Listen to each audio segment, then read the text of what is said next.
안녕하세요. 황녀의 싸다워 토크 시간입니다. 네, 오늘의 황녀 사연은요. 아내는 집에만 있길 바라며 본인은 할 짓 다 하고 다니는 남편. 결국 남편에게 받을 거 다 받고 말년에 깔끔하게 정리하게 되었다는 어느 한 여성분의 사연입니다. 사연 읽기 전에 구독과 좋아요, 많은 공유 부탁드릴게요. 남편은 저와 결혼을 할 때부터 가부장적이었는데 저는 그것을 크게 부담을 느끼거나 힘들진 않았어요. 저희 친정 아버지도 그렇기 때문에 그냥 자연스러웠던 것 같아요. 다들 그렇게 사는가 보다 생각하고 살았는데 아랫집에 이사온 애기 엄마를 만나면서 제가 그동안 너무 답답한 인생을 살고 있음을 깨달았어요.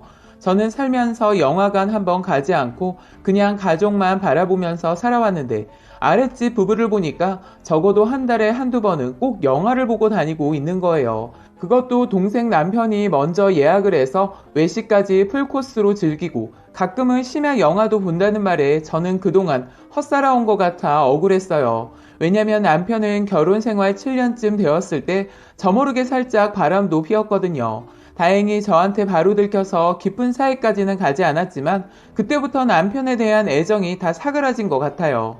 신혼도 없이 둘을 연년생으로 낳고 2살 터울로 또 바로 애를 낳아서 7년까지는 정말 애만 키우느라 정말 힘들었거든요. 그런데 남편 놈이 바람을 피웠다는 것에 저는 모든 것이 끝나는 것 같았어요.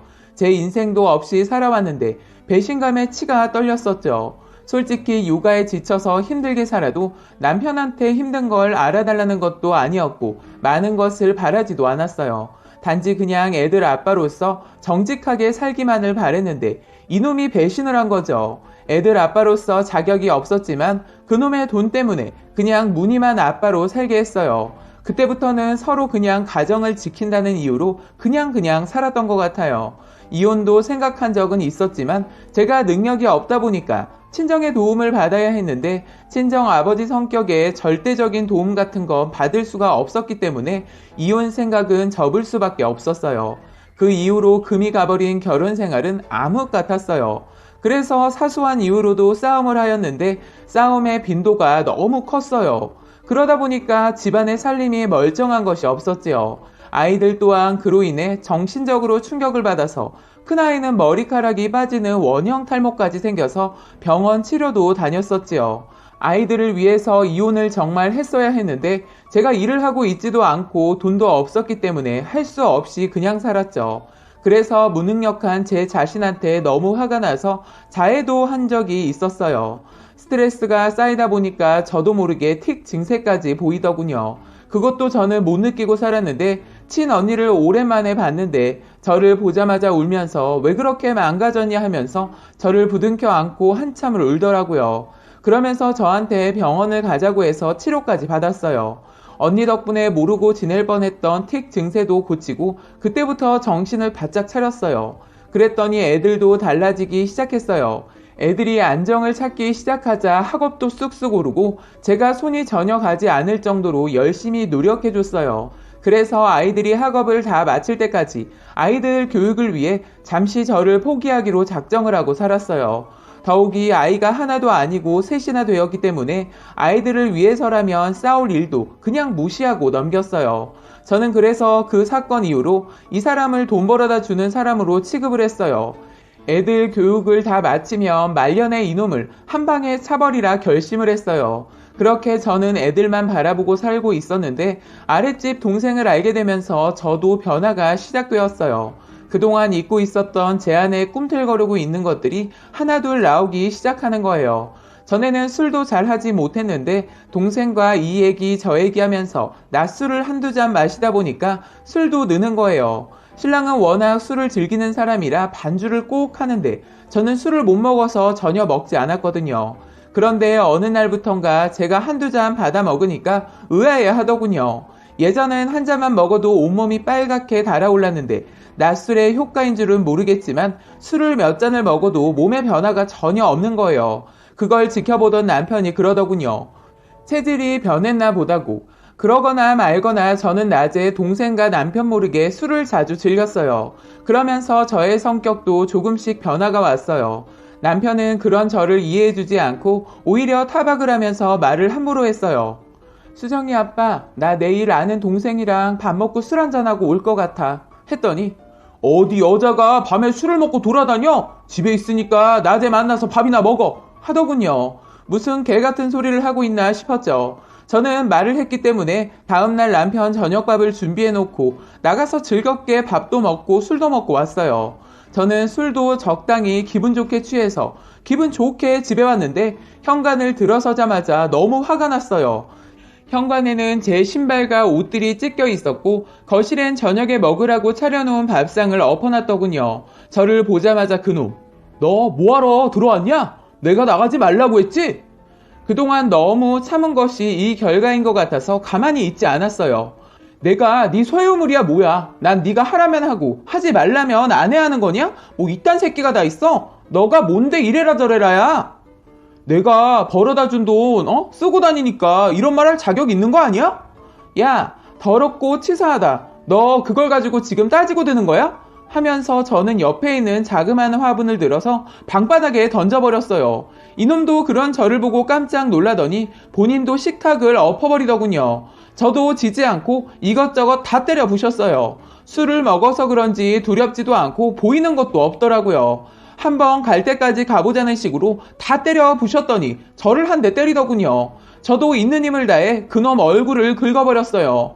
순간 남편놈 얼굴에 피가 줄줄 흐르고 제 손톱엔 그놈 살점이 끼어있더군요. 남편놈 제가 이렇게까지는 한 번도 달라들지 않아서 그런지 많이 놀란 듯 했어요. 저는 지지 않으려고 바락바락 달려들었어요. 그랬더니 이놈 밖으로 나가더군요. 저는 서둘러 애들한테 짐을 챙기라고 하고 애들과 함께 집을 나왔어요. 이놈이 술을 먹고 오면 분명 어떤 사단이 벌어질 것이 뻔히 보였기 때문에 애들과 함께 피했어요. 일단 멀리 가지 않고 아랫집으로 피신을 했어요. 왜냐면 남편은 절대로 제가 아랫집으로 피신했을 거라고는 생각하지 못할 것이기 때문에 급한 대로 피했어요. 아랫집 동생도 저희 집에서 큰 소리가 나니까 마침 문자가 와서 사정을 얘기하고 피해서 있었죠. 아니나 다를까 이놈 집에 왔는지 아랫집에서 들어보니까 이것저것 때려 부시는 소리가 엄청 크게 나더라고요. 혹시라도 상상 이상의 사고를 부를까봐 동생이 신고를 했어요. 경찰이 오고 가고 나니까 집에서는 아무런 소리가 나지 않더군요. 아침에 일단 애들을 학교에 보내고 저는 동생 집에 있었어요. 거의 오후 1시가 되어서 남편이 전화를 하더군요. 무슨 말을 하는지 드러나 보려고 전화를 받았어요. 왜? 너 어디야? 알면 어떡할 건데? 너 이혼 준비해라? 내가 말하려고 했는데 그럼 네가 준비되면 전화해? 라고 했더니 아무 말이 없는 거예요. 남편놈은 이혼 얘기하면 행여나 제가 잘못했다고 빌 줄 알았나 봐요. 솔직히 애들 어릴 땐 좋은 환경에서 못 자라는 것이 안쓰럽고 미안해서 이혼 생각하다가 애들이 학교에 들어가서 공부도 잘하고 하니까 교육을 위해서 그놈의 돈 때문에 참았는데 이젠 애들도 거의 크고 나니까 저도 어디에 있었던 자신감인지 이놈 아니어도 뭐라도 할 수 있다는 자신감이 들어서 이혼 얘기에 흔들리지 않더라고요.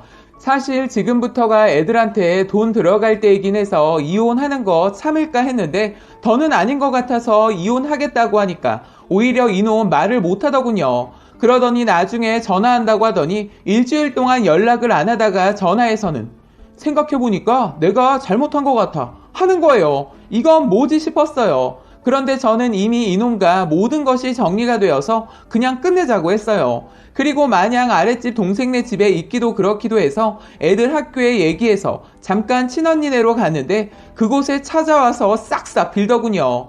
그래서 또 한 번 이혼을 접고 각서도 받고 애들 대학만 마치기로 다짐하고 다시 집으로 들어갔어요. 그렇게 애들 대학 다 마칠 때까지 고비가 몇 번은 있었지만 잘 넘겨서 그럭저럭 지내고 있었어요. 그런데 언젠가부터 이놈 폰에서 밤이고 낮이고 시도 때도 없이 톡이 오는 거예요. 저는 이미 남편의 사생활 같은 거 관심도 없고 상관하지 않으려고 작심을 했기 때문에 신경을 쓰지 않았어요. 그랬더니 이놈이 보란듯이 제 앞에서 여자친구들이랑 통화를 하더군요. 질투심을 유발하려고 그랬는지 모르겠지만 신경 쓰이지 않았어요. 남편 친구들과 연락하는 거 보니까 저도 친구들이 보고 싶어서 모처럼 동창회에 나가서 연락처를 받아와서 아무렇지 않게 그놈 앞에서 똑같이 전화를 받았더니 이놈 갑자기 제 전화를 뺏어서 바닥에 내동댕이 치는 거예요. 지금 뭐 하는 거야? 야, 너 지금 남자랑 통화하는 거야? 너도 하잖아. 남자랑 여자랑 같아? 다른 건 뭔데? 너 지금 예전처럼 또 싸워보자는 거야? 이젠 같이 늙어가니까 서로 간섭하지 말자. 이젠 늙어서 힘도 없어. 싸울 일 만들지 말라고. 너가 지금 만들고 있잖아. 너도 친구들이랑 연락하면서 왜 나는 못하게 하는데? 난 남자고 넌 여자니까. 참, 무슨 귀신 씨나라 까먹는 소리야? 야, 말도 안 되는 소리 하지 말아라. 그래서 계속 연락을 하겠다는 거야? 이젠 애들 다 커서 직장도 다니고 있고 하니까 나도 내 생활 즐기면서 그동안 못 만났던 사람들도 보고 지내면서 살려고 했더니 갑자기 그 못된 버릇이 다시 나오더니 먹고 있던 커피잔을 싱크대에 던져버렸어요. 저도 이젠 지지 않은 성격이라 저도 똑같이 던져버렸어요. 그 바람에 창문까지 깨져버렸어요. 이놈 버럭 화를 내길래 이번엔 제가 먼저 말을 했어요. 더는 못 참고 살겠다. 야, 이혼하자. 제가 먼저 이혼 얘기할 줄은 몰랐는지 당황해 하더군요. 나 그동안 너란 놈이랑 참고 산 내가 너무 불쌍한 것 같고 내가 이렇게 늙어서까지 너 눈치 보면서 못 살겠다. 우리는 딱 여기까지야. 너란 새끼는 끝까지 이런 식이지? 이젠 참으면서 끝까지 가고 싶지도 않고 도장 찍자. 라고 말하고 폰 들고 나와버렸어요. 이놈 당황했는지 저 잡지도 않더군요. 저는 큰애가 있는 집으로 들어가면서 이혼 서류를 남편놈한테 보냈어요. 애들도 이제는 엄마 삶을 응원한다면서 이혼을 적극적으로 찬성을 하더군요. 그래서 저는 그 질긴 인연의 끈을 드디어 끊어버렸어요. 도장을 찍고 돌아오는 길이 어찌나 홀가분하고 몸이 날아갈 듯이 가벼운지 너무 행복했어요. 이제부터는 정말 오로지 제 인생을 위해서만 살아가려고 합니다. 하루하루가 너무 소중하고 귀한지 처음으로 느껴보네요. 저의 앞날에 많은 응원해주세요. 라고 사연 올려주셨습니다. 오늘의 사연 여기까지였고요. 많은 공유와 여러분들의 생각이나 느낀 점이 있다면 댓글로 표현해보시기 바랍니다. 나이가 어떻게 되시는지 궁금하군요. 말년이라 뭐 요즘엔 많이들 하니까 뭐.